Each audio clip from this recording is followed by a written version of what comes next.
বুধবার সকাল ৬টা হঠাৎ আগুন লাগে খুলনা মেডিকেল কলেজ হাসপাতালে। ধোঁয়ায় ছেয়ে যায় চারপাশ, ছড়িয়ে পড়ে আতঙ্ক।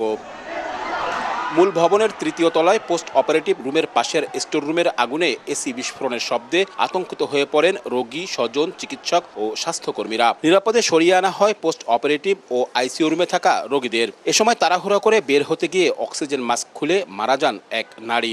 শব্দের কারণে পুরা হাসপাতালের রোগীগুলো নামে বাইরে চলে গেছে। যখন আমি আগুন দেখতে পাই তখন আমার রোগী নিয়ে আমরা সিঁড়ি দিয়ে বের হয়ে চলে আসছি। আগুন থেকে বাঁচতে জানালা দিয়ে বের হওয়ার সময় নিচে পড়ে আহত হন 2 নার্স সহ 4 জন। তাদের বেসরকারি হাসপাতালে ভর্তি করা হয়। দৌড়ে এসে কোনো রকম রোগীগুলো বের করেছি, পোস্ট অপারেটিভ রোগীগুলো বের করেছি, আইসিইউ রোগীগুলো বের করেছি। অক্সিজেন এনে দিচ্ছে, কিন্তু অক্সিজেন পরে ভেন সার্কিট আইসিইউ থেকে বের করে ওদের সাপোর্ট দেওয়া হয়েছে। সব রোগীগুলো বিভিন্ন জায়গায় শিফট করছিলাম, আমাদের একটা আইসিইউ আছে ওখানে শিফট করছিলাম।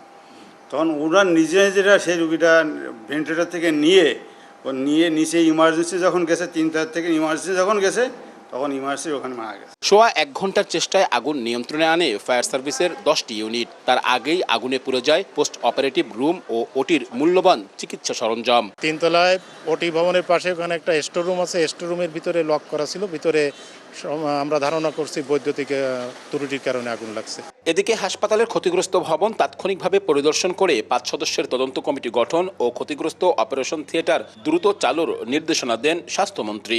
নতুন আরেকটা কমিটি এখন গঠন হয়েছে। আগামীকাল সন্ধ্যার আগে তারা কি কারণে আগুনের কাজটা ঘটলো এটা রিপোর্ট দেওয়ার জন্য বলেছি। যেহেতু এটা একটা ইমার্জেন্সি ব্যাপার, ওটির পাশে যত দ্রুত সম্ভব ইনশাল্লাহ এটাকে আমরা পুনরায় প্রতিস্থাপিত করব। ক্ষয়ক্ষতি নিরূপণে কাজ করছে গণপূর্ত বিভাগ। আব্দুল্লাহ আল মামুন রুবেল, সময় সংবাদ, খুলনা।